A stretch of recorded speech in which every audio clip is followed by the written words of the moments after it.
பதவியிலிருந்து விலக உள்ளதாக வெளியான தகவல் தவறு என்று சுரேஷ் கோபி தெரிவித்திருக்கிறார். அது தொடர்பான அண்மை செய்திகளை பார்த்து வருகிறோம்.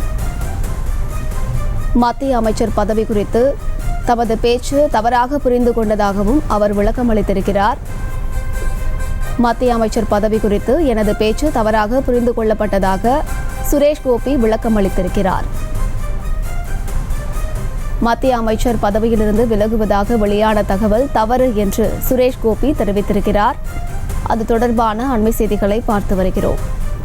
மத்திய அமைச்சர் பதவி குறித்து எனது பேச்சு தவறாக புரிந்து கொள்ளப்பட்டிருப்பதாகவும் சுரேஷ் கோபி விளக்கம் அளித்திருக்கிறார். மத்திய அமைச்சர் பதவியிலிருந்து சுரேஷ் கோபி விலகப் போவதில்லை என்று அவர் தெரிவித்திருக்கிறார்.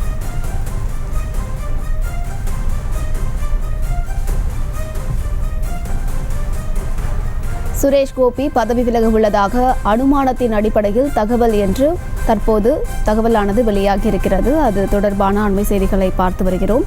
மேலும் விவரங்களை நம்முடைய செய்தியாளர் ராஜேஷ் வழங்க கேட்கலாம். ராஜேஷ், முழு விவரங்கள். மற்றும் கேரளாவிலிருந்து முதல் முறையாக பாஜக எம்பி ஒருவர் வெற்றி பெற்றிருக்கின்றார். நடிகரும் அரசியல்வாதியுமான சுரேஷ் கோபி அவருக்கு நேற்று அமைச்சரவையில் பொறுப்பேற்பதற்கான அந்த உறுதிமொழியை அவர் ஏற்றுக்கொண்டார். பதவி பிரமாணமும் செய்து வைக்கப்பட்டது. இந்த நிலையில் அவர் கேபினெட் அமைச்சர் எதிர்பார்த்ததாகவும், ஆனால் MOS கொடுக்கப்பட்ட காரணத்தால் அவர், அதாவது இணை அமைச்சர் பொறுப்பு கொடுக்கப்பட்ட காரணத்தால் அவர் பதவி விலகப் போவதாக தொடர்ந்து காலையிலிருந்து செய்திகள் வந்த வண்ணமாக இருக்கிறது. தற்போது அவர் தரப்பு இதை மறுத்திருக்கின்ற வெளியேற இருப்பதாக வரக்கூடிய தகவல்கள் உண்மை இல்லை என்றும் தகவல் வெளியாகி அவர் தரப்பிலிருந்து தெரிவிக்கப்பட்டிருக்கிறது. முன்னதாக அவர் வெற்றி பெற்ற உடனே சொன்ன தகவல் என்பது, நீங்கள் கேரளாவிலிருந்து ஒரே ஒரு MP வெற்றி பெற்றிருக்கிறீர்கள், அப்படியானால் உங்களுக்கு கேபினெட் பொறுப்பு கொடுக்கப்படுமா என்று செய்தியாளர்கள் 2 தினங்களுக்கு முன்பு கேட்டபோது அவர் குறிப்பிட்டிருந்தார்.